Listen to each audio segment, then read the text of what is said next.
the cardinal sins of the Riot MMO, the roadmap apparels that I think that if the Riot MMO team snags on any of these, honestly, I'll be pretty upset. Riot has a chance to build something that lasts, but only if they learn from the mistakes of those that came before. Anticipation for Riot's game's unnamed massively multiplayer online role-playing game is a major force in the game industry, building on the success of League of Legends, which has dominated PC gaming for over a decade. With more than 100 million monthly active users, Riot has a reputation for quality, competitive integrity, and deep universe of Runeterra. And I realize so many people who say, hey, Riot doesn't have a good reputation with competitive integrity or quality. I'm going to tell you you're wrong. Riot definitely has a reputation for quality, and they are the name in the space for like esports, in my opinion. No one does esports like Riot Games. No one invests in their esports like Riot Games. And in terms of quality, I feel like no one cares about quality today like Riot Games. Look at 2XKO, how much they're already listening to the community. Legends of Runeterra, they're definitely listening to the community. We've got like voice lines back and stuff. What else is there? TFT's always done great. League of Legends, I think there's a lot of people that just don't like the toxicity of it, but I feel like League of Legends is a competitive game. Whenever you're getting into PvP, a lot of PvP, there's going to be toxicity. Freaking World of Warcraft arena was toxic as heck. The community is not just hoping for a new game, it's looking for a potential heir to the genre. But I think that the genre needs a revitalization, similar to when World of Warcraft released in 2004, where the MMO genre was like falling into the destitutes of like the basements of the basement dwellers, where no one really talked about MMORPGs. It's like pushed off to the side. A bunch of weirdos play it like it's over there. No one talks about it, and let's leave it over there. When World of Warcraft came out, no one was playing MMOs. Really, there weren't. Like World of Warcraft brought in the casual player, and I feel like this needs to happen again with MMORPG genre, where some game comes in that like revitalizes it, brings it back to life. Because right now, people will say World of Warcraft isn't dead, and I think it takes a lot to say a game is dead. Okay, freaking RuneScape isn't dead. There's a lot of games that I think World of Warcraft will be around forever. But from what it was, the height of like MMORPGs, freaking everyone was playing World of Warcraft. It's fallen a long way. These expectations grew when Riot leadership announced a reset of the project's direction. I think this heightened expectations for the Riot MMO, and now people are even more interested in it. I think that the Going Dark tweet, for a while there, people were like, well, it's a long ways away. And now it's kind of looked back at with, okay, they reset direction because they want to do something different. So what's it going to be? They stated the initial vision was not different enough from what you can play. And I think that was a nod to World of Warcraft, since Tryndamere plays that. And that they needed to create a significant evolution of the genre. This decision, followed by a commitment to go dark for several years, frames the project as a deliberate attempt to learn more from the genre's history. And you can read that in the article if you want. Yo, thanks for the follow, Turi. The long development timeline, typical of Riot's major projects, reinforces this perception of a studio taking the time to get it right. However, the Riot MMO's success will not be determined by its combat graphics or lore alone. Its fate will be decided by how it handles monetization, economic integrity, and player trust. The history of MMORPG is a cautionary tale of cardinal sins that have corrupted game design and fractured communities. By understanding and avoiding these perils, Riot Games can deliver the genre evolution it has promised. This report is a roadmap for these perils, the cardinal sins the Riot MMO must avoid. So you got the cardinal sins here. You got envy, gluttony, pride, lust, greed, sloth. And there's the player base down there, and there's the MMO leader, I guess. So this was clearly created by AI. I think I did a pretty good job with my my prompt. So yeah, you got the cardinal sins, and these are what the Riot MMO needs to avoid to be successful. Look at the player base fighting over squabbles. The original sin, the spectrum of pay to win, and the corruption of progression. Pay to win is the most damning accusation against a competitive online game, representing a corruption of the core principles that effort, skill, and time should determine a character's power. Look at all these people. You can see like these people on the backside, they're supposed to be players that couldn't afford to play. They couldn't fight the big bad. And this is the payers. Look how good they look. They all put in the extra money for some more damage and whatnot, and they get to fight the dragon. They at 10 times 10 damage. It says special 999, ultimate victory bundle, instant max level gear, pay to win power up chest, exclusive mount, premier battle pass. So this is what we need to avoid. even with the battle pass system, you can't have pay to win items in it, right? It can't be where a person doesn't pay, well then they fall into the wayside because they can't afford it. Modern pay to win is rarely blatant. Instead, it exists on a spectrum. So this is quite obvious, right? It's like victory bundle, max level gear. This is an obvious one, but it doesn't work like that. Like, you're not even gonna notice freaking pay to win. That's the problem with today. A lot of times, even when I'm playing World of Warcraft, things are pay to win, people don't even realize it. It's like you've been like dociled by how bad it could be, so you're okay with how bad it is. Modern pay to win is rarely blatant. Instead, it exists on a spectrum, from direct power advantages to systems that monetize time and convenience, creating a stratified player base and compromising game design. Deconstructing pay to win from direct power to subtle advantage. In the purest form of pay to win, it's a model where players gain a tangible advantage by spending real. This can mean powerful items, exclusive content, or in-game currency. The MMO market has evolved to embrace more nuanced forms for this model, so there's pay to accelerate. This model allows players to spend money to bypass time-based progression, such as through experience boosts or level skips. While not offering an advantage unobtainable by free players, it devalues the time investment of others and allows paying players to reach endgame content faster. World of Warcraft, for example, sells level boosts and offers the WoW token, which lets players convert real money into in-game gold to purchase powerful gear. I think that pay to accelerate is one of the worst. I think pay to accelerate makes it where everyone's always said in World of Warcraft, revamp the leveling, make the leveling better. I think part of the reason the leveling hasn't been improved is because of pay to accelerate. They're incentivized not to fix leveling. They're actually incentivized to make leveling worse, because if they do, you're more likely to buy a character boost. They're actually incentivized to let bots destroy the economy, because if they do, well, the WoW token becomes more valuable. And there's no, like, the auction house isn't, you can't just go out, farm goods, and sell gear. So I think pay to accelerate is really damaging on a lot of like tertiary levels and secondary levels where it doesn't seem like it affects it, but then it does. Pay for convenience. Developers introduce points of friction into the game, the limited inventory space or slow looting, and then sell the solution in the cash shop. This creates a two-tiered experience where the baseline game is intentionally frustrating to encourage spending. Yeah, because if there's like a point of contention and then they're selling the solution, it's almost like adversarial, where now it's you versus a developer. Pay to mitigate RNG, and I'm going to give examples of all of these. Where is this supposed to be? Oh, that video is not working. I wanted to show the character boost video. I'll pull it up. Pay to mitigate. In games with heavy random number generation and gear upgrades, the model allows players to buy items that reduce the risk of cost of failure. This gives paying players more upgrade attempts with less penalty, creating a power disparity over time. And this video was supposed to be, which I can fix it like real quick. YouTube, player boost, World of Warcraft. Yeah, I always show this video because I think it's so silly. It's like this freaking gnome, man. Copy that for later. They show this gnome off. Life's so hard for this gnome, leveling in the middle of the desert. Looks like not Thousand Needles. What's that place in the south? Is it? No, not Thousand Needles. South of Thousand Needles. Oh, he's so low level. His friends are all playing together. Boost today. They're missing the charge there. Isn't a level boost like a crazy price? Pretty sure a level boost is like a crazy price. WoW store level boost cost. And I think that a lot of $60 for one boost and $100 for two. What the man, that's crazy. $60 for, you're paying to skip content in the game. $60 for one boost and $100 for two boosts. It's like the freaking they made the same charges that for Nintendo. What's the Nintendo? You know, like those cards. Nintendo $100 for two games with the card. You know what I'm talking about?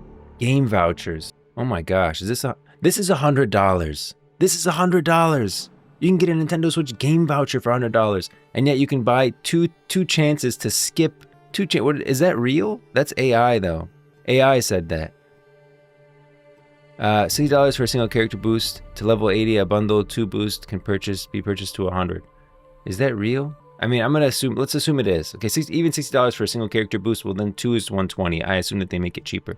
You can get 2 Nintendo Switch game vouchers for that price. That's insane. And you can get, I mean, Nintendo, they got some good games, bro. You play Super Mario Bros, whatever, Legends of Zelda.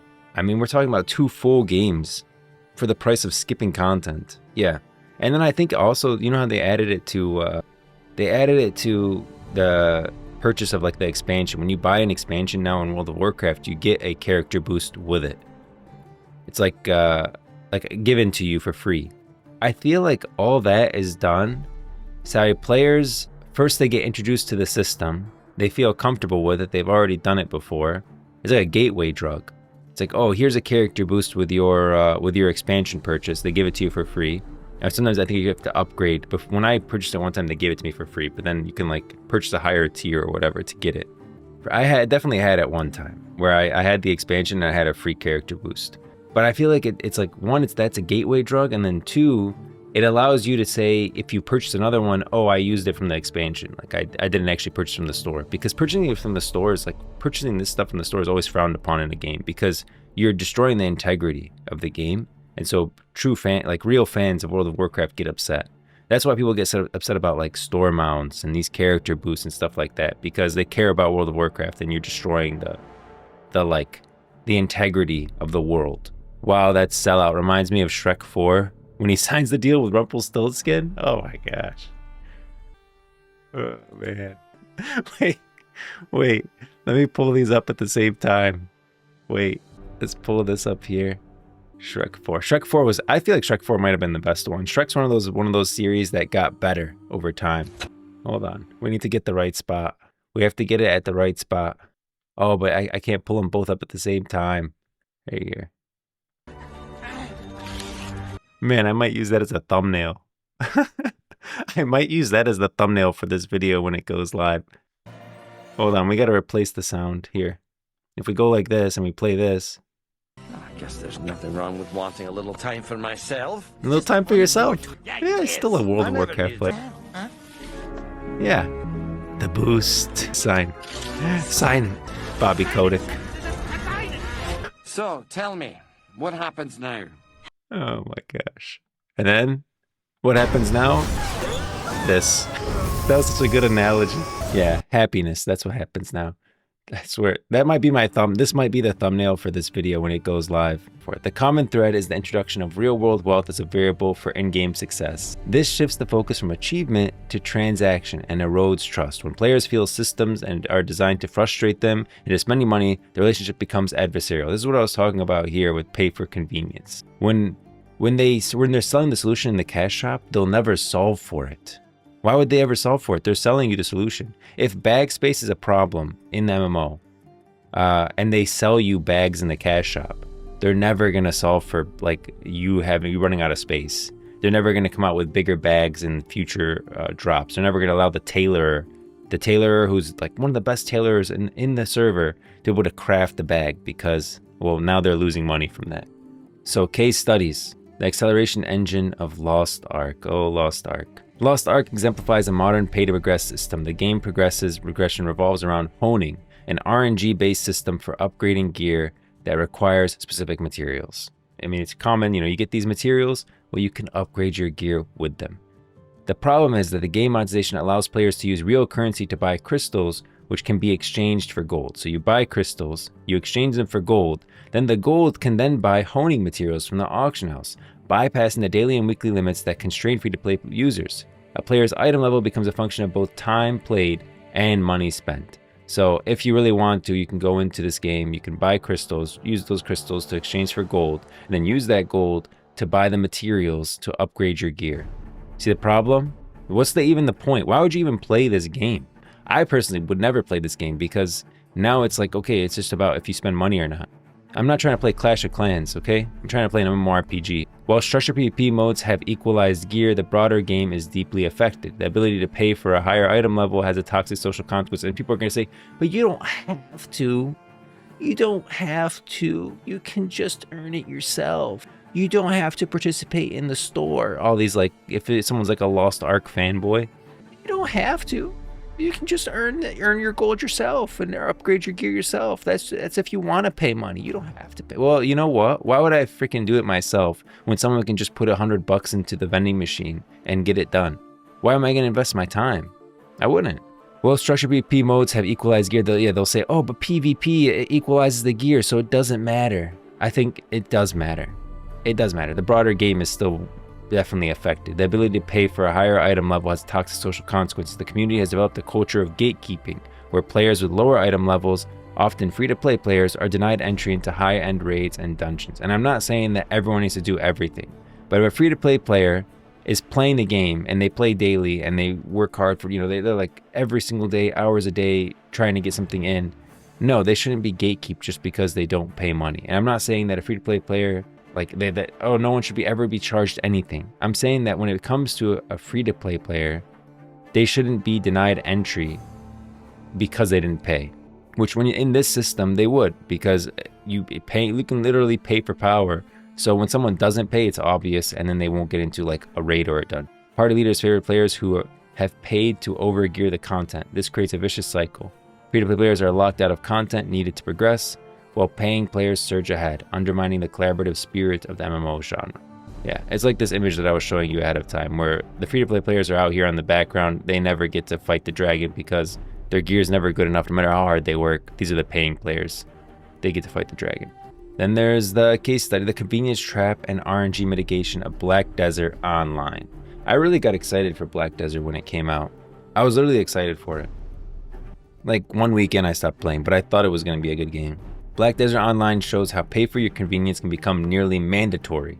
The cash shop is filled with items that improve the efficiency of grinding mobs for silver and items. Essential convenience items include pets that automatically loot, a tent for remote storage and repairs, and weight limit increases. Now, of course, a lot of stuff I'm saying that, but you can get that in-game. It's just much, much, much harder.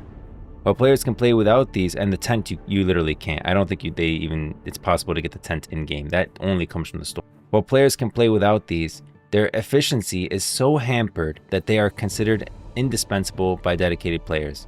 This is a create a problem, sell the solution model. Manual looting is intentionally tedious, making auto-looting pets a near necessity. So here's someone talking about the pets. You can see like this has a loot cooldown 50% for active pets. It's got like experience boosts and stuff like item drop rate increase. Like, these pets are strong. You can get a regular pet and upgrade it in the game yourself. You can just do it yourself. You don't have to pay. Well, yeah, but you could just pay and get the best possible pet right off the bat. If I remember correctly, I recall hearing Greg Street confirm Riot won't have pay to win or pay for progression in canon interviews. Yeah, he definitely did. But Greg Street's been gone a long time, so maybe we need a little reminder. Greg Street definitely said that there's not going to be any pay to win or pay for performance, which Riot's been notoriously good for this. I've never been seen any pay to win in Riot's games, right? Even in League of Legends, Legends of Runeterra, the newer game, 2xKO is not going to be pay to win, but it's much easier to fall into the trap when it comes to MMOs. The traps are a lot less obvious, and these are like we're starting at the most highest obvious level. It gets more like difficult and gray to tell the difference between pay to win and not pay to win as we go down. So this is like, okay, yeah, you can get a pet and you can level it up yourself, or you can just buy it off the store. Well, you can get a pet and free to play and level it up to the point where it's auto loot quickly. Using real money allows you to get the T4 pet significantly faster than playing for free. And so if you're starting out a new character, yeah, you're gonna want this pet. It's gonna give you a huge advantage over everyone else. It's gonna give you a ton of money while you're leveling. It's a big deal. Buying pets directly. The most direct way to get a T4 pet faster is to purchase T1 pets from pearl shops with real money, pearls. You need multiple low-tier pets to combine and reach T4, and buying them directly bypasses the slower process of obtaining free pets through quests, events, and central market, which relies on other players selling them. The higher success rate as well. While free pets can be exchanged, purchasing and combining the necessary number of pets with real money ensures a 100% success rate for upgrading. This eliminates the risk and time loss from failing exchanges when relying on chances with fewer pets or free pets. I mean, I'd be surprised if majority of people don't just buy a pet in Black Desert. Unique pet skills. Some pets available for purchase in the Pearl Shop offer unique and powerful skills like increased gathering drop rates, Hedgehog, which provides an advantage to certain activities. The benefit is tied to paying for specific pets. This is, a lot of people would say, oh, it's not pay to win. Like, the pet system is whatever, you can do it. It's not like gonna make a player better than you when you go one-on-one in a PvP match or something like that. But it does create a pay to win aspect just for the world overall. League of Legends has pay to win, by the way. Runes used to be, thank God they removed that. Yeah, I wasn't playing during that time, but if they did, I mean, I would have been like yelling it from the rooftops that this is the stupidest thing they could have ever done. Yeah, so there's always a risk. You got to be careful, man. You just need the right corporate junkie to walk into the office and say, let's do this, we'll make a bunch of money. And the lawyers and everyone comes in and says, yeah, great job. Gets a pat on the back. You can destroy a game. So especially the thing is with an MMORPG, like we're starting with what I'm telling you, what's really obvious, but like that is obviously pay to win. But you get into like really granular stuff, really gray areas where it's like, is that pay to win? And I'll show you that it is. You can also use real money to buy Pearl Shop items like costumes and then sell them on the in-game central marketplace for a large amount of silver. This silver can then be used to purchase pets listed by other players, accelerating the process. See, this is more indirect. It doesn't seem like it's pay to win at first. Like, oh, it's just costumes. You can just purchase costumes.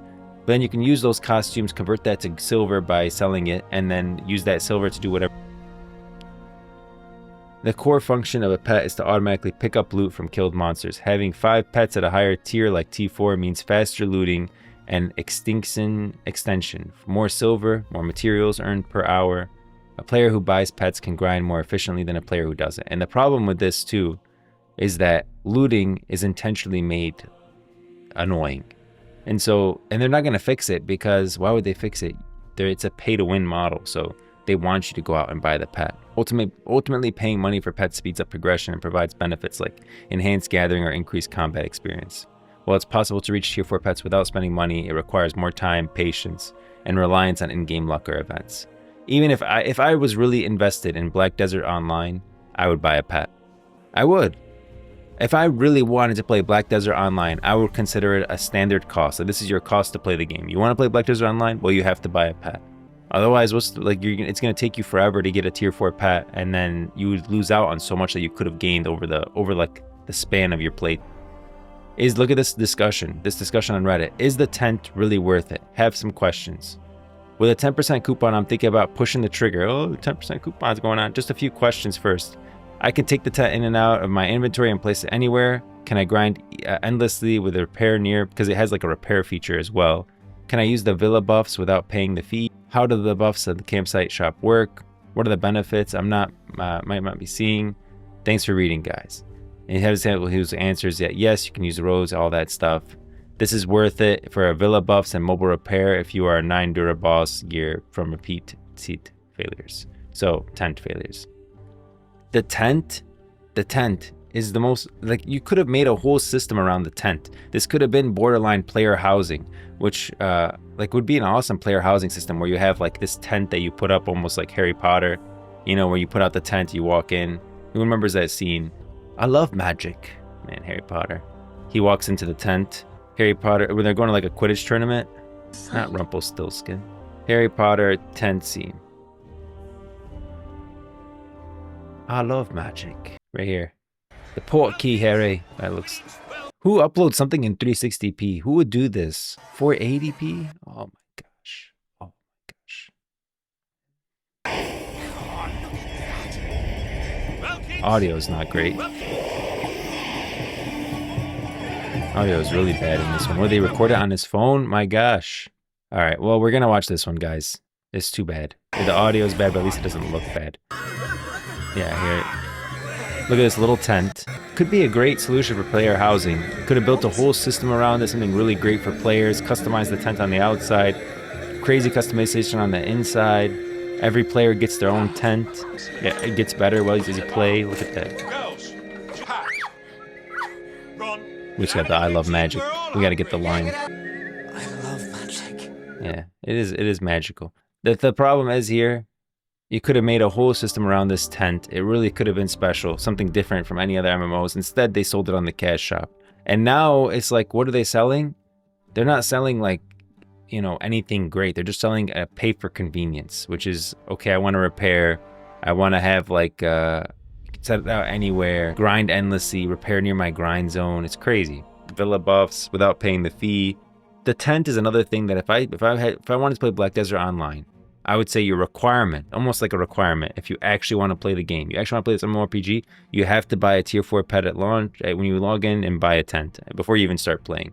And a tent isn't even possible for free. And by the way, I prefer that. I prefer this. I hate it when something is possible for free-to-play players, but you can buy it. Because then it becomes more of like an excuse for people to buy and say, oh, but free-to-play players, you can still get it. It's still an option for you. I hate the fact that people say this, man. Oh my gosh. Oh my gosh, this pisses me off. This pisses me off. Okay, you have your free-to-play player. He's a good boy. He's a good boy. Free to play. Then you have, he's going to be green because this guy pays money. This guy pays. He's got his cash. We're just going to call him cash. He's not free to play. He's just cash.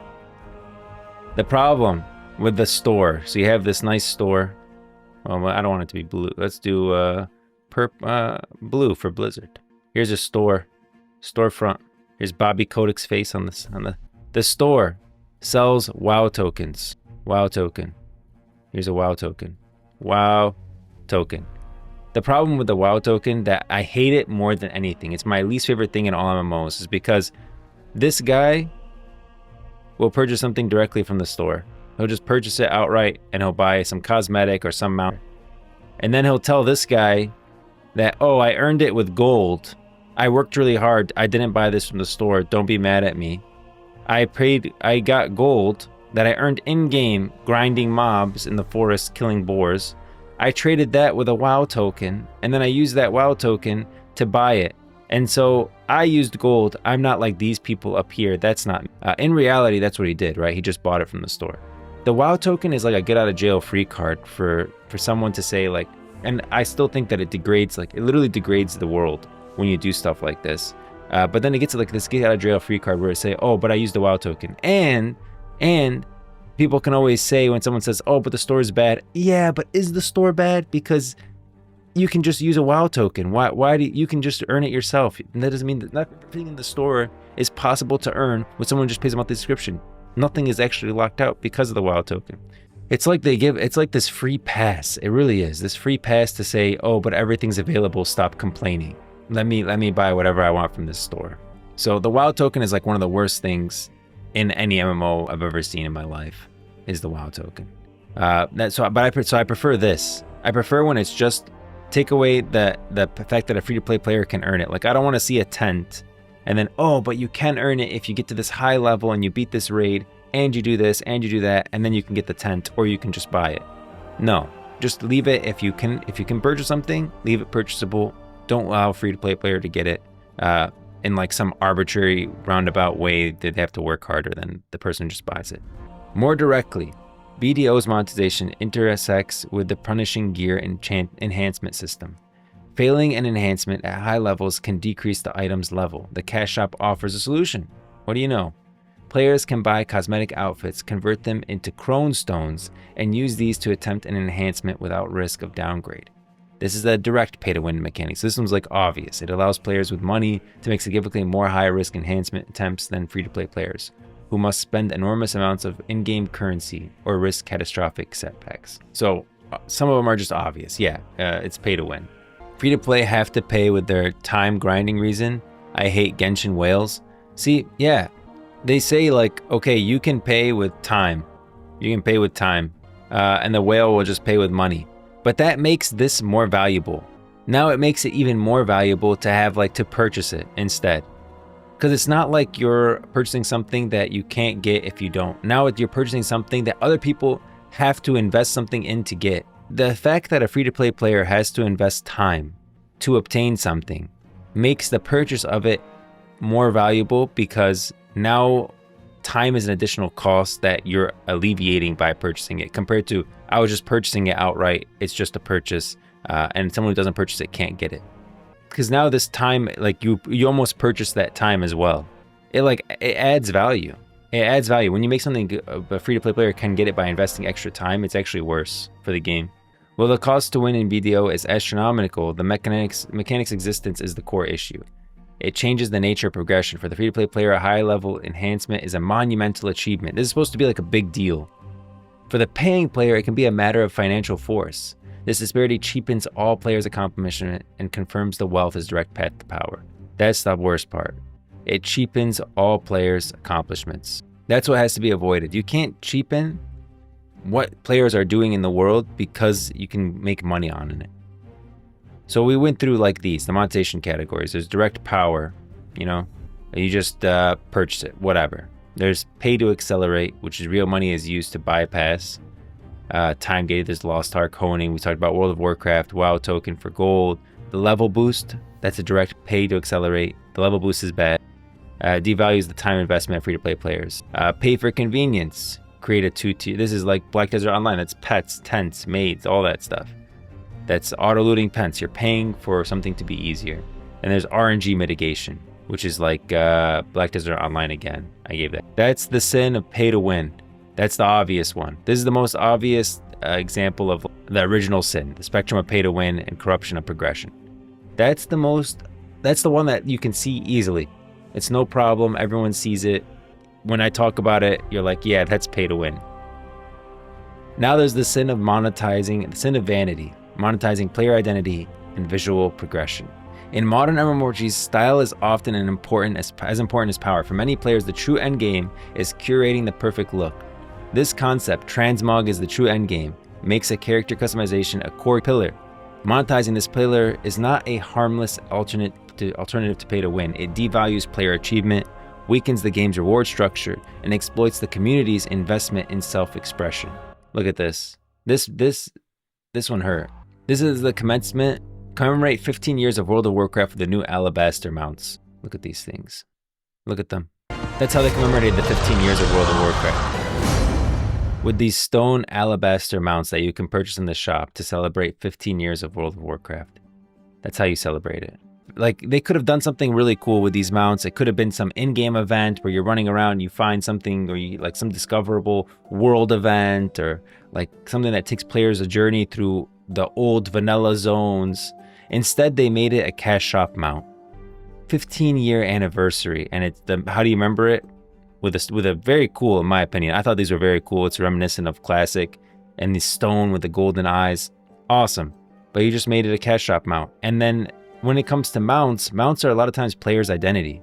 A lot of times players see mounts and it's like, oh, you recognize that kind of mount as something that was difficult to get or acquire. We talked about ahead of the curve mounts last time. Nothing can beat Guild Wars 2 mounts, in my opinion. You talking about like the look of them or the way that they're sold? I don't know if Guild Wars 2 mounts. I never played Guild Wars 2, so that's why I'm not mentioning it much in the article. Unlock every mount. Let's see a Guild Wars 2 mount. Guild Wars 2 is known for a lot of things. That's a pretty nice mount. That's a pretty beefy boy, actually. I really like that. I really like the horns on it. Are you talking about the look of the mount? Because that's a pretty nice mount. I mean, I want to see another one. I've actually never played Guild Wars 2. I might start doing playthroughs of random MMOs with you guys so we can talk through like some of the stuff and then, you know, what I think for the Riot MMO compared to what they do. Like, I think that could be really fun. I'm trying to see another mount. I mean, well, he's riding one, so let's see that one. I don't know if I like the look, right, of Guild Wars 2, but I think I might get used to it. It reminds me of the Final Fantasy look, which I prefer. That's a pretty nice one. That's a pretty nice one too. I mean, it's a little too red, but I like the look of it. Raptor style. Is there another mount? Or I think he's showing you where you can get the mounts. Like how you unlock them and how they play. Yeah, I mean, I've never played, so I don't know. Path of Exile 2 ROHO mount is amazing. I've never seen that mount. PoE 2 ROH, because I never played Path of Exile 2. Summon Row mount Path of Exile 2. Now let's often get overwhelmed. Yeah, it's a pretty nice one. That's a pretty nice one. I tend to like the beefy boys, but that's a nice one. I like the big mounts. My favorite mount in World of Warcraft is just a basic Kodo. Each mount has a different movement type and skills that you can use in both out of combat, probably in and out of combat, in combat starters. Okay. Yeah, I mean, I like when the mounts are actually function. You know, I'd like the idea of a hunter being able to ride their pet, you know, when they dismount and the mount kind of does like a little animation, runs around them, and then that's also your hunting pet. So I like when mounts have an effect and they're not just, poof, here it is, and then poof, there it goes. It just disappears into your pocket. So, and then I always thought that in World of Warcraft it was silly that the mounts you dismount and they just go away. Like, I'd like to see the mount fly away, you know? And when you summon it, I'd like to see it come down. I think they did a great job in Dragonflight with the mount coming in from behind you. So it looks like, you know, the mount's actually coming in and picking you up. Yeah, I like it when it has an actual function, but I think it still exploits, if you're selling mounts, it exploits the community's investment in self-expression. And then the true endgame philosophy. A unique armor set or rare mount is a visual representation of a player's journey, skill, and dedication. It tells a story of defeating a hard boss, achieving a higher PvP rank, or completing a long quest line. When a cash shop offers cosmetic of equal or greater visual appeal for money, this system of meaning is undermined. The hard-earned symbol of achievement becomes indistinguishable from a credit card receipt, cheapening the reward for everyone. Players who earn their appearance feel their efforts are invalidated, while those who purchase cosmetics are seen as taking a shortcut. Listen to me on this one. People are going to say, oh, but it's different because this is clearly this mount, and then it's not the same as like a PvP mount. So like, they're going to say, oh, but they're different mounts, so it's obvious. Like, that's not this mount, you know? Whatever. Let's get like a newer one, say. It doesn't look so old. These are like the arena awards. These are like the best of the best, you know? They'll say, oh, but these aren't this mount. It's not the same thing.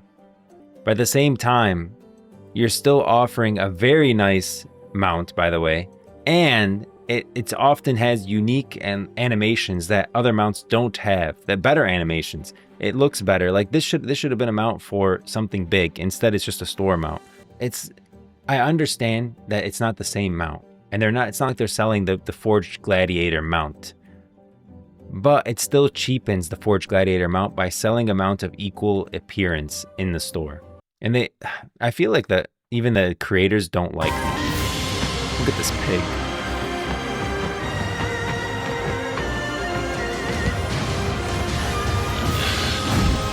It has unique animations as well.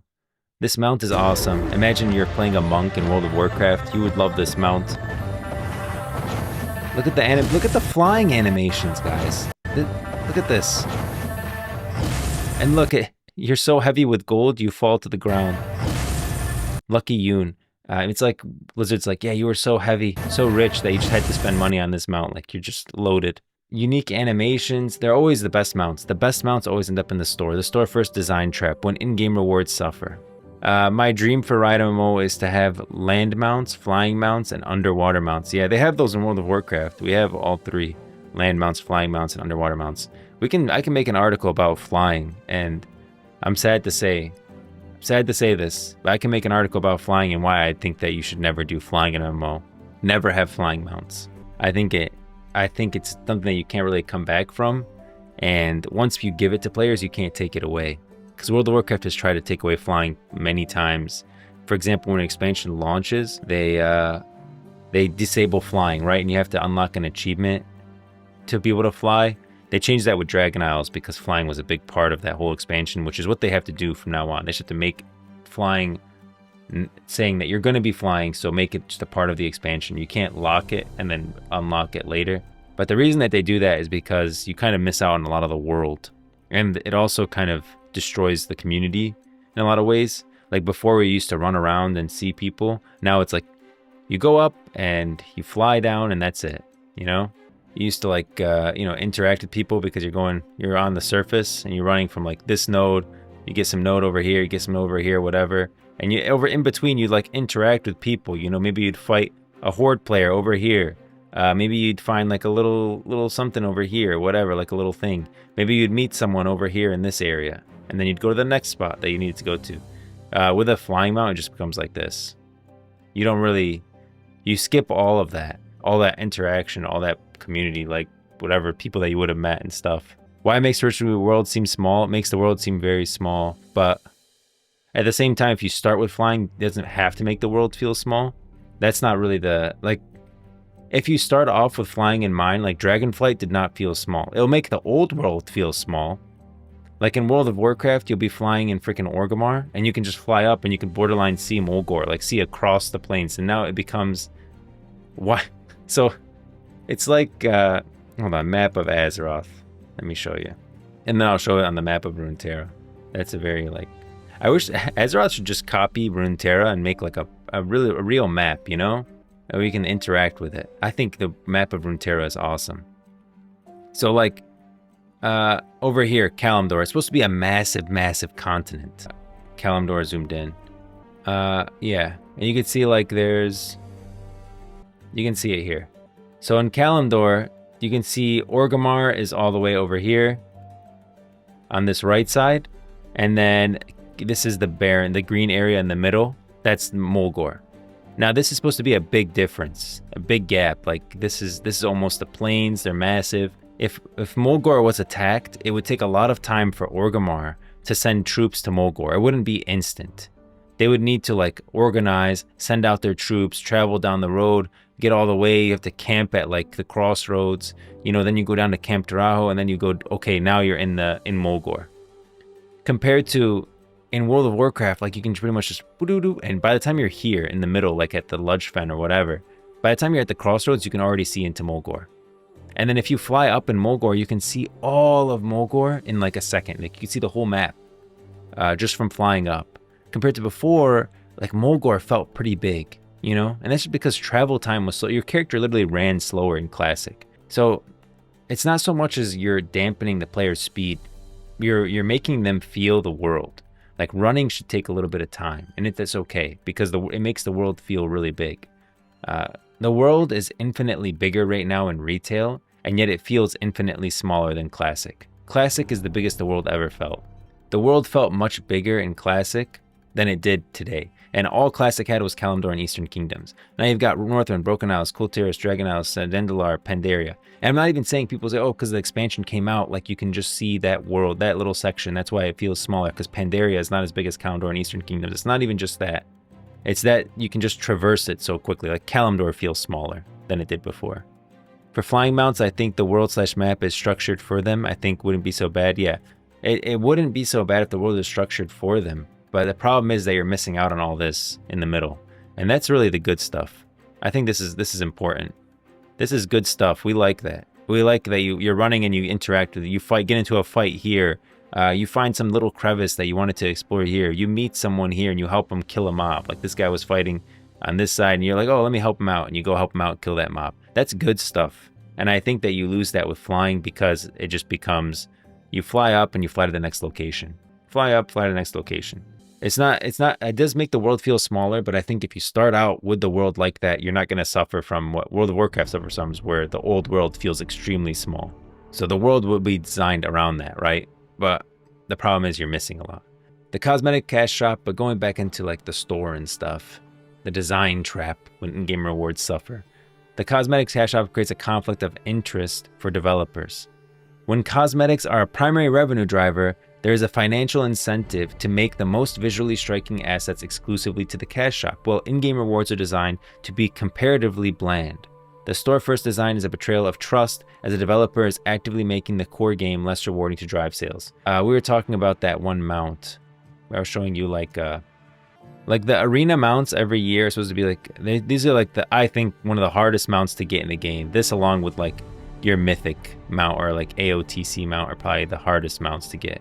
This mount here, right here, this looks like the most recent one. Astral Gladiator. This is the War Within Season 3. This is literally a recolor. This is a recolor of an old mount. This was a mount already. They just recolored it. Nothing special about it. It's just a recolor. It's got some armor on it. That's cool.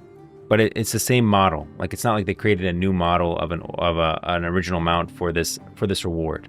It's an old mount. And they just added some color to it and it looks like some armor to it. That's it. It's got no new animations or anything. However, I can guarantee you that if you go into the store right now, you'll find something that's better than this. Like these Spirit Darter Transmog, these are literally wings. These are like some of the first wings that you can get in World of Warcraft. This was before wings were a thing. It's like a unique back piece. These are wings that weren't obtainable, and they're like, imagine being a druid, which I play. You know, would have loved these freaking fairy wings. And you run, look at the animation. This is when people are running around with basic cloaks, guys. At the time, when this was released. Unreal. Finally, your weapon works with it. It doesn't clip through your cloak. What an experience. I was jealous, man. I never bought them, because I don't do that, but...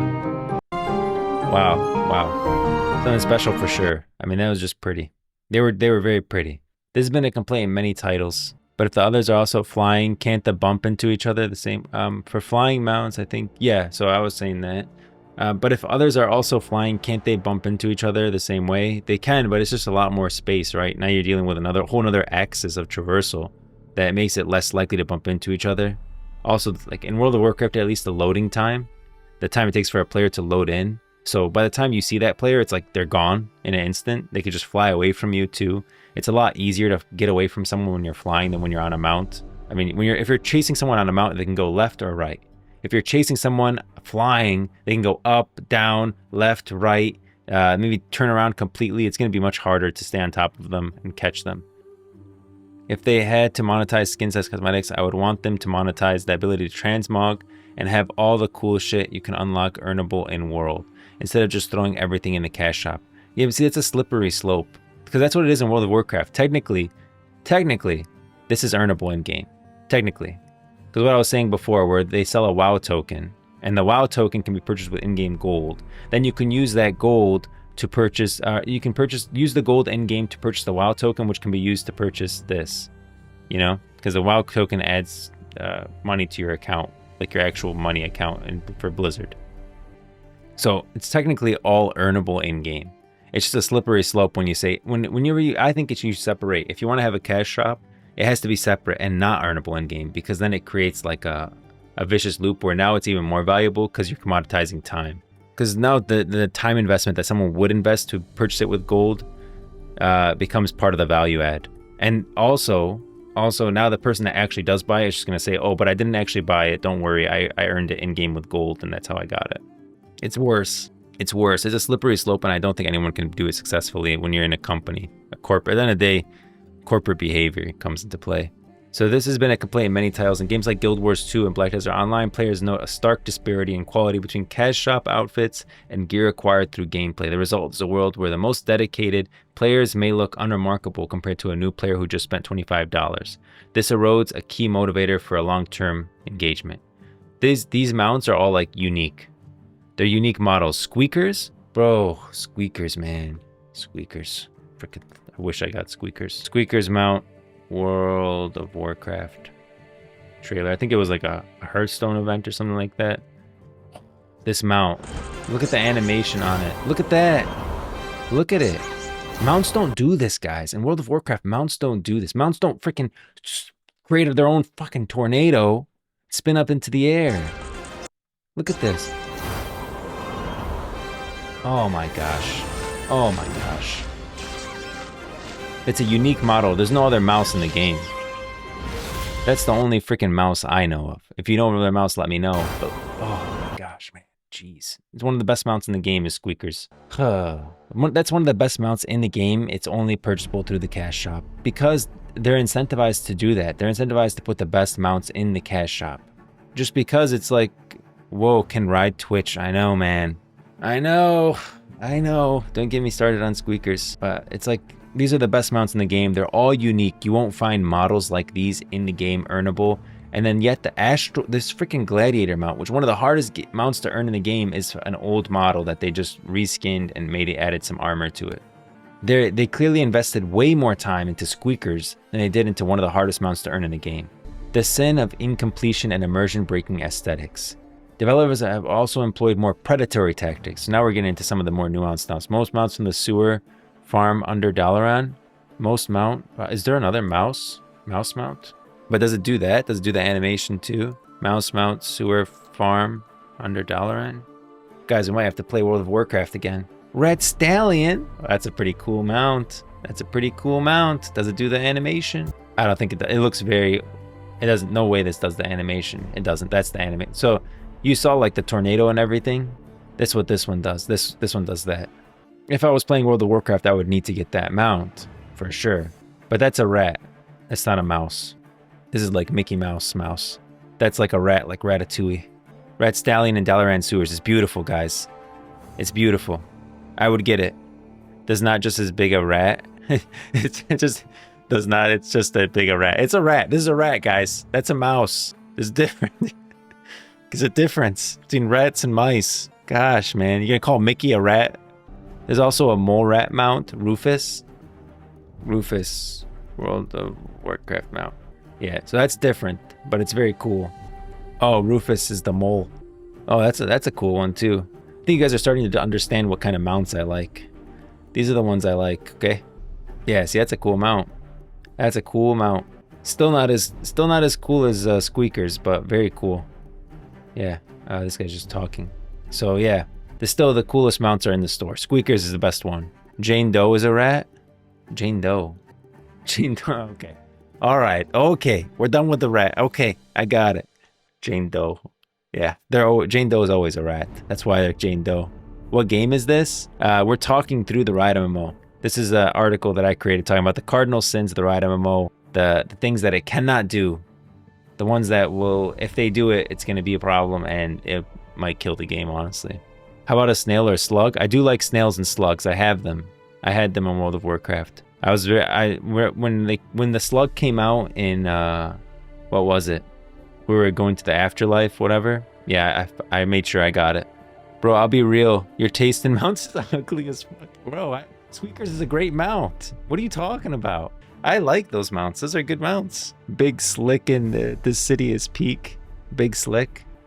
Big Slick mount, World of Warcraft. Let's see Big Slick. Yes. What's wrong with this mount? What are you talking about? That's a great mount. Look at this guy. This guy's transmog is horrible, but the mount is great. You wouldn't like a mount like that? Wow, see how she framed it? She went all the way back to freaking Northrend to take that shot. Very smart. Good job. You're a freaking rat yourself, but good job. Yeah, this is a cool mount. Maybe I do have bad taste in mount, but those are the mounts I like. You knew Big Slick would sell me. All right, well, the sin of incomplete immersion. Breaking aesthetics, guys. Developers have also employed more predatory tactics. One is manipulating cosmetic sets, such as releasing incomplete armor sets to the cash shop to create a desire for missing pieces sold later. In other words, this happened in, Assassin's Creed. It was one I really liked. It was like where you go back in time and you're in almost like ancient Greece, the ship battles and everything. They did that in that. That's what made me think of it, where they released like an incomplete armor set. In other words, removing cosmetic options from the base game only to reintroduce them into a paid DLC. That happened as well. In contrast, the indie MMO Enterspire responded to a community request for a missing shield to a complete set by adding it as a discoverable secret, turning frustration into a celebrated event. So that's how you freaking do it. You know, you take something that everyone's saying, okay, this is missing. You don't just add it to the cash shop. They made it like a discoverable event, something really cool. Since the community was already around that legacy shield, they were like, oh, we want it, and yeah, they made it into like a great event, and the community like rallied behind it. It was a good thing. A second damaging sin is the clownification of game aesthetics. I don't want to see this either. Snail one looks cute. Yeah, there you go, Como. Now make that slug go Mach 50 exactly. Get a couple of those. There's like that thing that makes your mount go faster.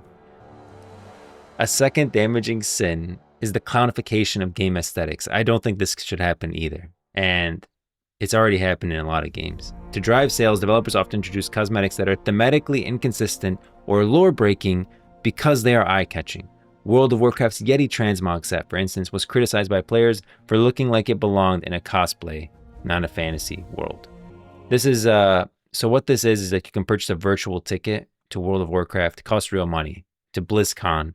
And the virtual ticket gets you access to like some side things or whatever. BlizzCon's an advertisement for Blizzard Entertainment. And what this does is they charge you this. It's like celebrates BlizzCon. They give you a couple cosmetic stuff, and you get some exclusive insider peeks into some unique thing, like some whatever interviews or whatever.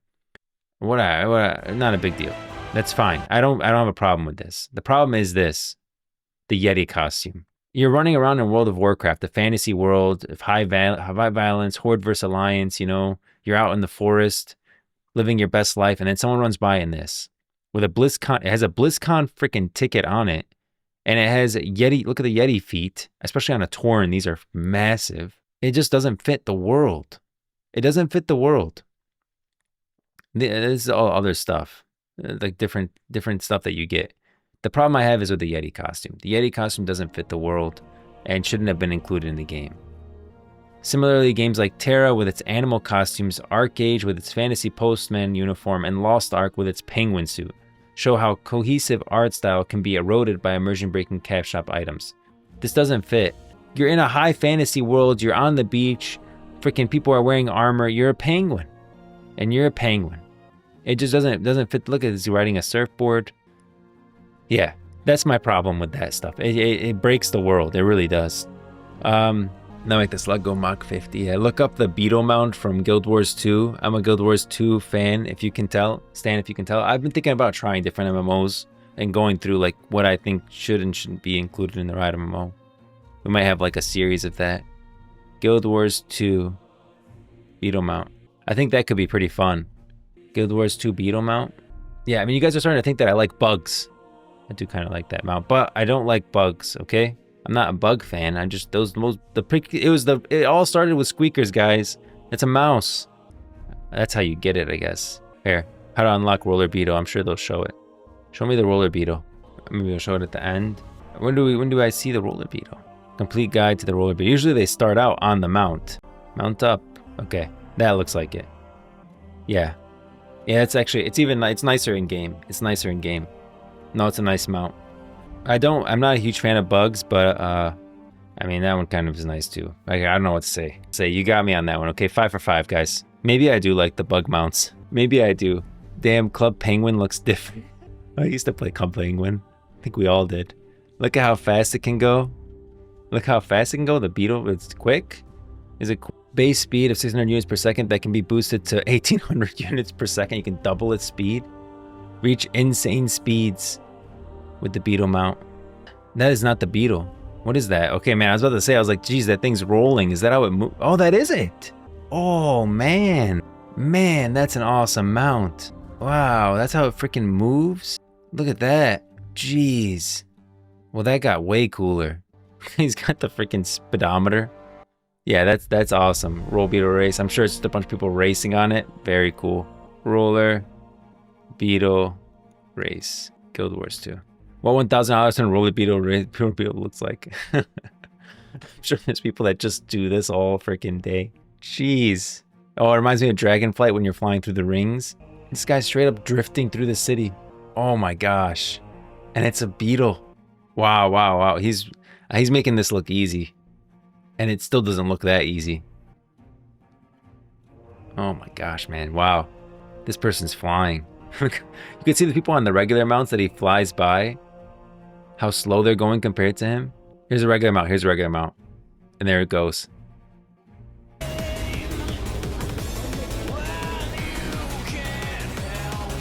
He should have put this on. He should have put Sonic on instead. I'll get you guys the right song.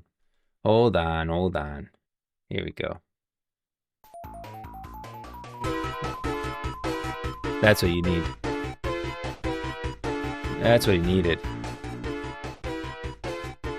That's the right song. Man, this person flew.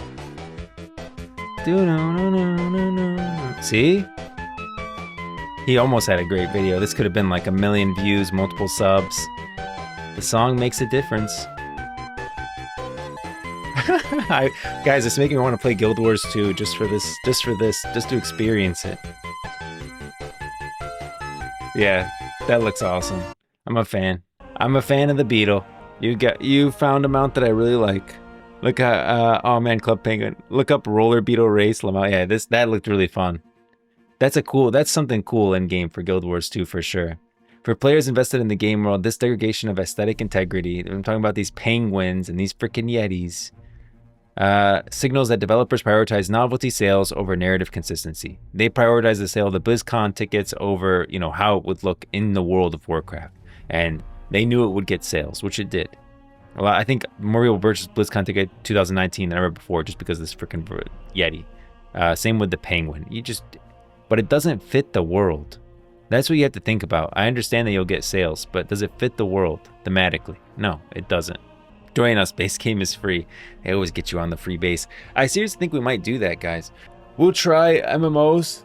Join the Discord and let me know. We'll make a list. We'll do like a poll as to which MMO I should try first, and we'll go through MMOs and we'll talk through, what's good for what's good for like League of Legends, what's good for the Riot MMO, and what isn't. We can go. I'll be very honest, like what I see in the game and whether maybe like beetle racing, that should be included. Something like that, like fun little novelty stuff that's on the side that's not actually playing, just the basic progression path. I thought dragon riding and the dragon races in Dragonflight were very good. For players invested in the game world's decoration aesthetic, yeah. So I was saying that. The case of a selective curated in-game shop. The suggestion of a selective store, one that avoids selling items for courses. So this was recommended to me by someone on YouTube. I gotta pull up their name. What was their name? Hold on, I wanna literally say them. Time Bean on YouTube recommended this to me, and I thought it was a really good idea. So he said, it's hard to avoid a cash shop, especially when the game's free to play. But what if they only did some cosmetic slots and not all? So he said, not all cosmetic slots carry the same weight. The helmet, shoulders, and weapons are typically the most prominent signifiers of a character's accomplishment, are often more prestigious rewards from difficult content. So like when you first look at this guy, the helmet and the shoulders really stand out. You can see a little bit of his cloak. And he said you should declare these slots as sacred, obtainable only through in-game achievement. A developer can protect the core of a visual progression. A player's helmet could signify a raid triumph. Their weapon could be a badge of honor from a high-tier PvP. Their items would retain their meaning. This approach allows a cash shop for other slots, like full-body outfits, cloaks, or mounts, or whatever, but providing revenue without corrupting the most important symbol of a player's achievement. This model balances respecting a player's journey with the financial realities of a live service game. I'd like them to stay away from mounts, though. I also don't think a store is needed at all. I do think a battle pass is the better route for an MMO. I don't think a store would be good. I think there could be, though. At the end of the day, the Riot MMO is going to be free. Will there be a cash store? Maybe, for cosmetic items. But I think the better solution would be a battle pass. Ideally, it's just a battle pass that you can invest in, and you can get like VFX or emotes or whatever from it. But that's probably asking too much. Well, base game. I've never played RuneScape either. I've never played an MMO before. Felt left out. Well, maybe we'll all try it together. If you want, like, you can go through the MMOs with me. Most of them are just WoW, but slightly different.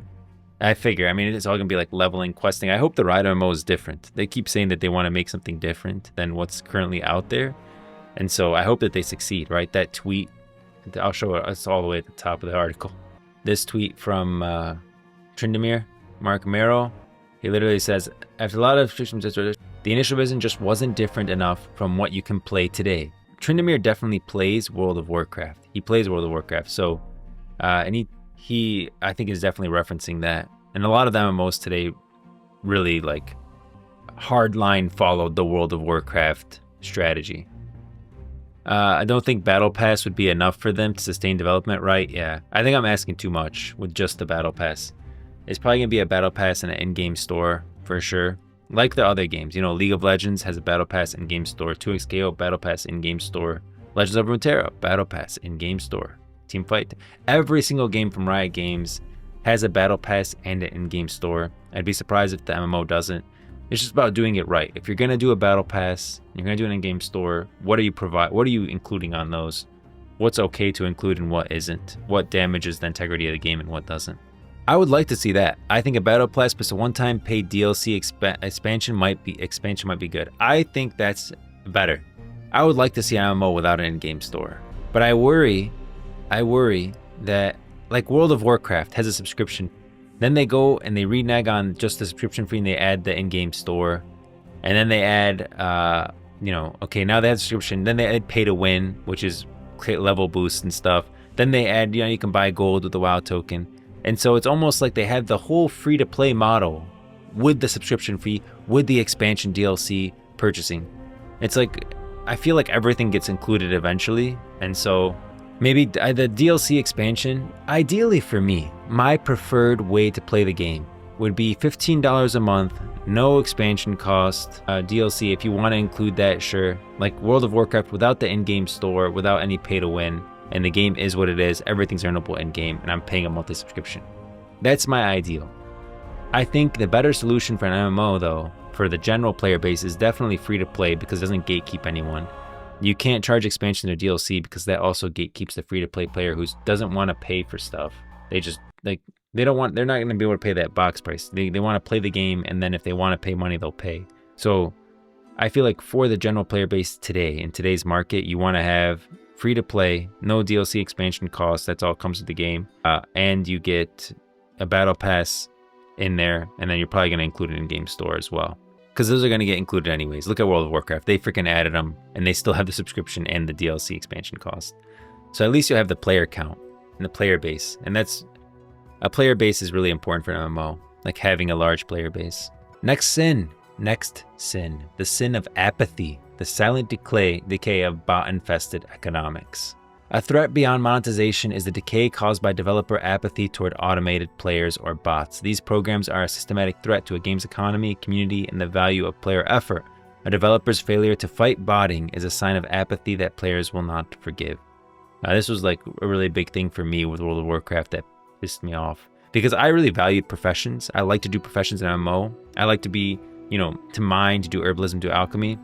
And bots really took that away, I felt. Like I was wasting my time by doing professions. Because bots reduced the price of everything so much. They killed the market so hard and like reduced the cost of materials that you going out and herbalizing or mining is stupid. You might as well go to an old raid, run through it one time, get all the gold, and go buy the materials that you need.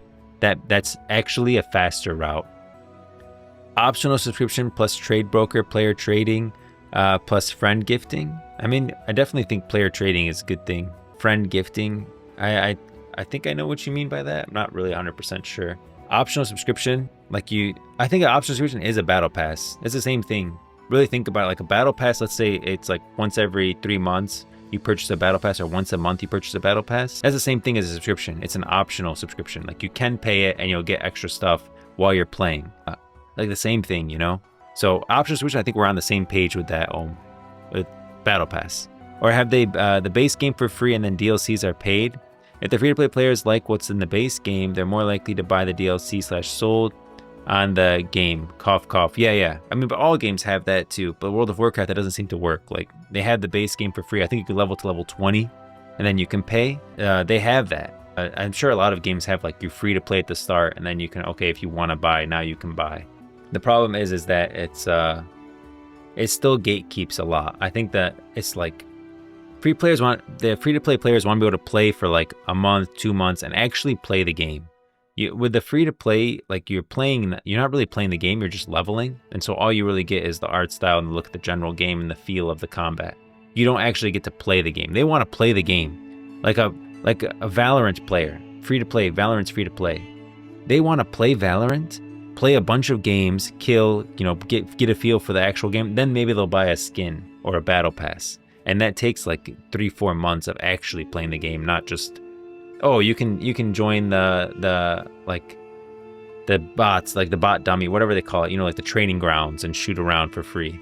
Or you can battle against AI, like an AI opponent, and do trainings and see how you feel. And then if you want, you can buy it. Battle pass would be skins, mounts, etc. Yeah, there's other options. People were saying like VFX and stuff like that, or emotes. Like, you can do emotes in Legends of Runeterra, emotes in 2XKO. People were saying maybe that you can do emotes or something like that. Other stuff, other than mounts and cosmetics. But it's hard. I want to think of other ways to monetize without degrading, like, player value. Someone's Time Bean said, sacred slots. They don't sell any helmets, shoulders, or cloaks on the Battle Pass or in-game store. So those are like sacred slots. If you're going to give mounts as rewards, you can't sell mounts. Whatever is for rewards, whatever is based on for a reward. Like if you want to have a mount that's, oh, this person did this crazy thing and they got this reward. If you're going to do that with a mount, you can't sell a mount. Anything that's like that, they can't tie. How would you even combat bots? Oh, I'm about to get into it. The cascading failure of a botched economy. MMORPG economy is built on supply, demand, and the value of time. Bots shatter this foundation by executing repetitive tests 24/7 with inhuman efficiency. Bots flood the economy with currency and materials, and this has several devastating consequences. First, it triggers hyperinflation. Gold earned by legitimate players is devalued as bots inject billions into the system, causing prices to skyrocket. Second, bots monopolize resources. Key farming spots become overrun, making it impossible for legitimate players to participate. Finally, botting fuels illicit real money transacting, so gold farmers. They operate bot networks to accumulate wealth, which they sell for real money, destabilizing the official economy and undermining the developers' revenue models. This is a study of World of Warcraft that has made the indirect cost of botting to be approximately 18 million USD per year. Clearly, World of Warcraft has a problem. It's like someone literally did like this was probably for school, and they wanted to do something that actually interested them. I did a couple of these during my master's, so I think Yeah, buffalo.edu, skku.edu. This is like a student report, and they did that. So that's pretty cool. Bots are expensive, and World of Warcraft definitely makes money on them. You got to remember, every single bot is a subscription, and every subscription, World of Warcraft makes $15 a month, not including the box price as well. And then, by the way, the WoW token, because these bots use the WoW tokens for their subscriptions and to purchase the, they use the gold that they accumulate with the bots to purchase WoW tokens and the box price subscriptions. And the WoW token is actually worth more. A subscription is $15 a month. $15. A subscription is $15 a month. A WoW token is $20. It's $20 for one WoW token, or you can purchase it with gold. The difference is that each of these equal 1 month of subscription, 1 month subscription. And so literally, like the WoW token, if someone purchases a subscription with WoW token, World of Warcraft makes even more. They make $20 a month rather than $15. It's crazy. Well, actually, I can think of one. Don't have something like the WoW token. Definitely not the WoW token. That'd be the worst thing you could do. The WoW token is definitely it incentivizes bots, but it's not the only reason. Bots exist in classic WoW too. They just sell it outside of World of Warcraft. The WoW token just made it where bots can work with Blizzard in a way. Like they work through the system rather than selling their gold outside. So instead of having a website like buy gold, worldofwarcraftgold.com, the Blizzard wanted to get in on the gold farmers. That's what the WoW token did. They wanted a cut, and World of Warcraft got a cut of it. Bots were 90% eliminated when Riot introduced Vanguard. Yeah, they did. Allow you to have to keep it running in the background, which brings up privacy and ethical concerns. Yeah, but I think it's worth it, honestly.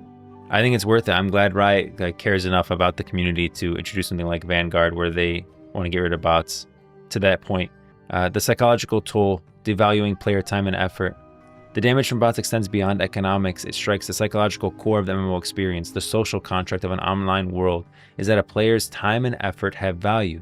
The hours spent mastering a craft or farming materials gives achievements their meaning. Time is money. That's a famous goblin line in World of Warcraft. Time is money, friend. Bots break this contract. When a bot can generate more wealth in a day than a player can in a month, it sends a clear message: your time is worthless. Because that's what I felt like. I really like professions in World of Warcraft. Professions was something that I like to do. I like to work on the auction house. I like to go out and farm. I have one character that would go out and farm herbs and mine. It was like a druid, and I had another druid, that my main character, that had alchemy and inscription or whatever. And I don't know. I always like that stuff. This deeply demoralized experience that fosters futility and frustration. Yeah, I don't do professions anymore. Leading to player burnout. When players see bot armies operating with impunity, they perceive it as apathy. They conclude the company does not respect their investment, a breach of trust that is often irreparable. Because if you don't care about the bots in your game, then you clearly don't care about the time I'm investing in your game. That's just the way. I mean, obviously, if you don't care about the bot that's devaluing the amount of time that I'm investing to make gold, then you don't care about me, really, as a player. This was one of the worst cases I've ever seen. These are all bots. These are bots. A bunch of Moonkin bots. These are all Moonkin. These are all bots running around in a circle. They're killing every single mob that pops up, and then they loot. And they're all probably in like one massive group, couple different groups, maybe even a raid of Moonkin. Bunch of Moon Boys. I think do what we might have to do. And he literally forms a raid. Asmongold forms a raid group to try to kill all these bots. This is the raid group he forms.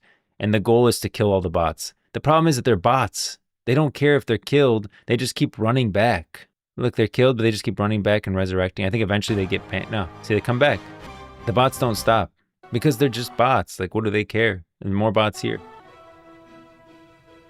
And if you don't care about that, that's not even hard to catch, right? You don't need a Vanguard system to catch that many bots, especially doing something as repetitive as Immersion as this. It just takes basic caring whatsoever to be able to catch something like that. Oh damn, it's Baldy. Yeah, Asmon. We like Asmon. Tarkov actually suffers from bots a lot, man. Nikita, the main dev, doesn't want to stop the botting because more bots equals more game sales, so no one plays PvP anymore. See? That's what I was saying. Like, at the end of the day, World of Warcraft, they're making millions of dollars a year on bots. Millions. They're making money on the WoW token, and they're making money on the subscription, and they're making money on the box price. They make money on the bots, so that's why they don't want to stop it. Asmongold. The Unseen War, the perpetual arms race. Combating botting is a constant resource-intensive technological arm race. Bot developers are sophisticated and constantly evolve their programs to evade detection. Their methods range from simple macros to complex AI that mimics human behavior. I'm sure it's going to get even worse now. An effective anti-bot strategy requires a multi-pronged investment. This includes sophisticated server-side detection, such as analyzing player behavior for repetitive patterns or tracking currency flows to identify illicit networks. It also requires robust in-game reporting tools and a dedicated team of game masters. That's the big thing. If you're going to have reporting, you need game masters as well in the game that will, sift through the reports to find the actual bots and be able to respond quickly. If World of Warcraft had GMs, which they used to, this would have been reported and the guildmaster would have came here and banned all of them, right? Permabanned every single one of these guys. Instead, that did that away because game masters cost money. I think game masters are important. Real people. If your stream gets big enough, you're going to want mods. If your Discord gets big enough, you're going to want mods in there. Why the frick would you not want mods in an actual live service game? The only reason is that you don't want to ban these characters because you're making money on them. The sin of apathy is not the existence of bots, but the failure to allocate resources to fight them. An aggressive stance against botting signals to developers a commitment to protecting their game, world, and the value of their players' time. If you take a hard stance against botting in the game, it's not going to be worth it for them to create these bots and to create these accounts because they'll be banned so fast that the money, they don't make enough money in that amount of time to be able to keep doing it. So you just have to try. It's not that hard to catch bots. I really took my time on this article. The last one, the sin of deceit. The irrevocable breach of player trust. In live service gaming, player trust is the developer's most valuable and fragile asset, earned over years through quality and transparency. It can be shattered instantly. The sin of deceit, from misleading marketing to a lack of transparency, is the surest way to inflict the irreparable damage. Once broken, the covenant between developers and players is nearly impossible to restore. This is the exact moment where I started to really stop playing WoW. Would IP banning be a thing? I don't know if that's really the way to go because it's just a VPN. That's pretty simple to get around. Would just be you change your IP. I could change my IP right now. I think it's too easy to cycle your IP. Anatomy of betrayal. So this is where I think this is my where I started to stopping to play World of Warcraft, which I'm happy about because it got me into Runeterra. But this is where I took a turn. So in the 2019 controversy over World of Warcraft esports prize pool and a case study and how ambiguous wording can be perceived as deceptive. I'm actually going to literally read you the post. This is the actual post from World of Warcraft. It says to the next level. This is because 500k is what they usually give. That's what World of Warcraft usually gives. So they're saying it's going to be at minimum 500k. You can purchase these to increase the prize pool. I was like, damn, that's great. I like esports. I like World of Warcraft. I like the arena. I literally watch it. I'm going to buy the Horde's Might fireworks, So I bought it and I was like, yeah, that's great. And I encouraged other people to buy it. I was like, hey, buy this, it supports the esports scene and I want to see the esports scene grow. So go out and buy these fireworks and buy this. The problem, sounds great. The problem was, months later, it was revealed that this was incorrect. Once toy sales surpassed 500k, Blizzard used that player-generated money to fund the entire prize pool, contributing nothing itself. The guaranteed minimum was the ceiling for Blizzard's own liability. The backlash was severe. So basically, Blizzard said, oh, you guys thought that we meant, we're going to actually give money. No, you guys did so well. You guys did such a good job. You actually reached the 500k, so we don't have to give anything for this year's arena. So you did so good, we're actually going to give ourselves a bonus, is what Blizzard said. Instead, Blizzard usually gives 500k for the prize pool. They gave nothing this year because we funded the whole prize pool. And they made a ton of money because only 25% of those sales was going to that. So how much money did they actually make on these? They used the player-generated money to fund the entire prize pool, contributing nothing. And the backlash was severe. Players felt tricked into funding the event under false pretense. The language was seen as a deliberate bait and switch to cut corporate costs, damaging trust with the esports community. It definitely damaged trust with me. That's really where I started to stop playing World of Warcraft as much. Then there's the Kickstarter's graveyard, which is cautionary tales of unfulfilled visions. The history of crowdfunded MMOs is filled with projects that failed to deliver on their promises, creating lasting bitterness among their earliest supporters. There's Shroud of Avatar, which is a prominent example. It was led by designer Richard Garrett. The Kickstarter promised a spiritual successor to the Ultima series with selectively multiplayer and offline modes. This attracted backers nostalgic for a narrative-driven RPG. I did not back this. I was interested in it. I didn't back it. However, the project's focus shifted. The final product was a heavily monetized, grind-intensive MMO that bore little resemblance to the initial pitch. Core features were cut, while the in-game store sold digital assets for hundreds of dollars before the game was complete. Backers who funded the dream of a new Ultima were left with a game they never asked for. I want to say this about this game. It reminds me a lot, and I don't care to say it, okay? It reminds me a lot of Ashes of Creation. I don't pay for a game that's not out yet, okay? I don't do that. I don't do that. The fact that they have a shop already, they're selling all this stuff, Alpha Tier 2, Alpha Tier 3, you can view this. Look at this bundle. Where is this? Game time. There's like stuff that comes with these. It's not just the bundles, like you get stuff that will be with you in the game, including mounts and cosmetics and all that already. A lot of people seem like really supportive of Ashes of Creations. I'm not really sure. I'm really not sure. I hope it's great. If it's great, I'll play it. If it's not, then whatever. I like the races and everything, but the fact that they already have a shop, it just gives me these kind of vibes. I thought, yeah, that's weird. I wish Riot would do more of instead of relegating the shitty skin to the World's Cup and it only being a month or so, ESP, with how esports is failing in the West as of late. Yeah, I mean, I don't think esports is failing in the West, is it? I thought it was doing fine. I feel like no one does esports like Riot. And at the end of the day, Riot never makes money on the esports scene. It's what they call a loss leader. Like Riot Esports is a loss leader. They intentionally lose money, not intentionally, but they anticipate losing money on the esports scene because it's an advertisement for the game. They accept that. World of Warcraft never accepted that. World of Warcraft always wanted to make money on esports. Maybe you will eventually, but not right now. It's not big enough. Okay, to be fair, yeah, that's weird. Kickstarter MMOs, whoa, did add Star Citizen in the list? I think, did I include Star Citizen? I don't think so. Okay, to be fair, Ahead of the Curve is shaping up to be AOC. Oh, AOC, sorry. I right away I think Ahead of the Curve because World of Warcraft shaping up to be good, but I would never buy a $100 key for an alpha. Oh, Ashes of Creation. That's what you're saying. Yeah, I would never buy a $100 for my friend to buy me one. Yeah, that's fair. I would never do that either. I would never buy a freaking key or buy stuff from a shop that a game that's not out yet. A lot of people look at Ashes of Creation and are pretty excited about it.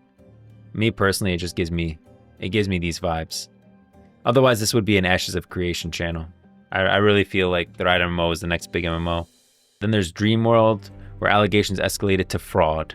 The developers with little experience made impossible promises, including the infinite open world, emerging every game genre to be built by a two-person team. Investigations uncovered that the game was allegedly built from store-bought assets. Developers are accused of offering a share of earnings for positive media coverage, and the Kickstarter's emotional origin story was publicly refuted by the founder's ex-fiancée as a fabrication. Dreamworld giving up a public cautionary tale that can destroy a project's credibility. The peril of the pivot. New World's identity crisis. This is what I think caused New World to completely fall apart. Amazon Games' New World illustrates a different broken promise, the late-stage design pivot. During its alpha, the game was designed as a hardcore open-world sandbox PvP game. That's really what sold people. It was like open-world sandbox, you're conquering these castles, people are going to be fighting each other in huge raid wars, which shows that it attracted like a specific community of PvPers. However, late in development, Amazon pivoted, rebranding the game as a more traditional PvE-focused MMO to appeal to a broader audience. This shift left the game with a confused identity. It retained some original PvP systems, but they were awkwardly attached to a theme park questing. The result was a game that failed to satisfy either audience. The original PvP testers felt the game had been gutted, while the PvE audience found the PvP systems intrusive. This identity crisis, born from an inconsistent vision, was a breach of trust with its earliest supporters and contributing to the game's rapid player decline after launch. And you can see it tanked. It didn't do well. Each of these cases demonstrates that dishonesty contributes to a cumulative debt of trust with the community. A single misleading statement makes players more skeptical, a broken promise makes them less forgiving over time, and this debt creates a relationship defined by cynicism. Riot's going dark strategy is a high-stakes gamble. By remaining silent, they avoid accruing this trust debt. However, it means the game that emerges must immediately build a trust surplus through its quality, fairness, and transparency. New World was so rushed. I agree. If an MMO releases without an endgame, you're bound to lose a lot of players. Yeah, New World had a lot of problems. The switch from PvP to PvE focus, the fact that the game wasn't finished at launch, it clearly looks like Amazon rushed this game. people look at Amazon, they're like, oh, they have a ton of money, they'll probably make a great game. Amazon cares too much about money. That's why. Forging a new covenant for Runeterra. Money is important, but the second if your focus is on the money, your MMO is gonna suck. That's how, like, you have to invest in the world, and money has to come second. It can't be forging a new covenant. The path for creating, you know who said that? What was it? Steve Jobs? I mean, the iPhone sucks now. iPhone 17 looks trash. Why would I want a bigger box on top of my phone? But Steve Jobs, I think in like it's like a speech he was giving, talking about the new phone. And he said you can't start from like what the product and then work to the customers. You just start at the customers and then work backwards to the product, like solving the problem. I think it's the same thing with MMO. You have to start at the players, make the game really fun and engaging, and a great game. And then you could say, okay, how are we going to monetize this? We have to make some kind of money somewhere to, warrant the upkeep of the servers and all this stuff. And so then okay, how can I finance it? What can I provide? But you can't start at the selling and then go I feel like Ashes of Creation really starts at, how are we going to sell this? Then let's make an MMO. That's what it felt like to me. The path of creating an enduring MMORPG is perilous, with the greatest dangers being philosophical, not technical. The cardinal sins of predatory monetization, devaluing player identity, apathy toward economic integrity, and breaching player trust are all symptoms of a philosophy that prioritizes short-term revenue over long-term community health. Predatory pay-to-win systems tell players that their time is less valuable than another's money.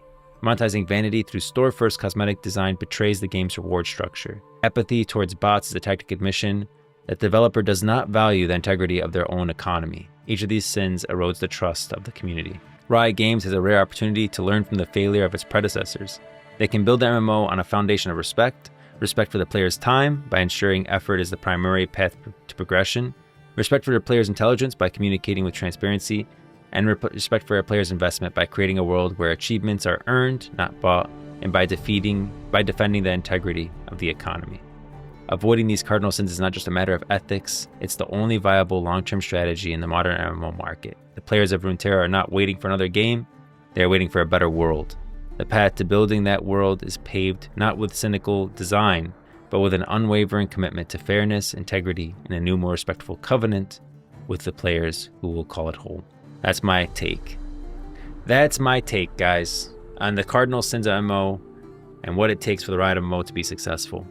It's crazy because Ashes of Creation is already funded. CEO bro is stacked. Yeah, I know. And yet they're like fiending for money. It feels like they can't get enough of it. Everything that is New World of Sword, everything that it is now is what it should have been at launch. Yeah, but it's too late. Like once you don't get many chances, especially with an MMORPG. Then you have Genshin, which is the first thing on the drawing board in monetization model. Then they build a game around the world. Yeah, I'll never play Genshin Impact. Never played it, never will. Well, Genshin and every gacha is designed for an entirely different culture in mind. Yeah, I mean, that's true. It's designed for the East, not the West. But I also think the East deserves a better MMO. I mean, look at World of Warcraft. They love World of Warcraft in the East. It's their favorite MMO. I think that the difference between Genshin Impact and like World of Warcraft is that it's on mobile. And traveling is really big in like China and Japan and all that stuff, like traveling by train. And so they gravitate more towards an MMORPG that's mobile. I think they would prefer a game like World of Warcraft on their phone. The problem is that that's just not available. Genshin Impact is the best mobile MMORPG that you can play right now. There's not much else that you can play that's better, I think. And so they play it, despite it being a pay-to-win gacha mess. Wild Rift is pretty popular over here, and it has some gacha effects, but it's not pay-to-win. That's my take, guys. One thing that I did want to say at the end is that we might start doing an MMO stream. So if you join the Discord and you talk to everyone, let me know. We might do a poll. Maybe we'll play through MMOs. I'll start with RuneScape. I've never played RuneScape in my life, but we can look at how it's played and what's it done, like when you're playing RuneScape, the kind of systems that they have, and whether those could be or should be incorporated into the Riot MMO. And we'll go through all the different games. Genshin's not an MMO. Oh, really? I always thought it was. All right, guys.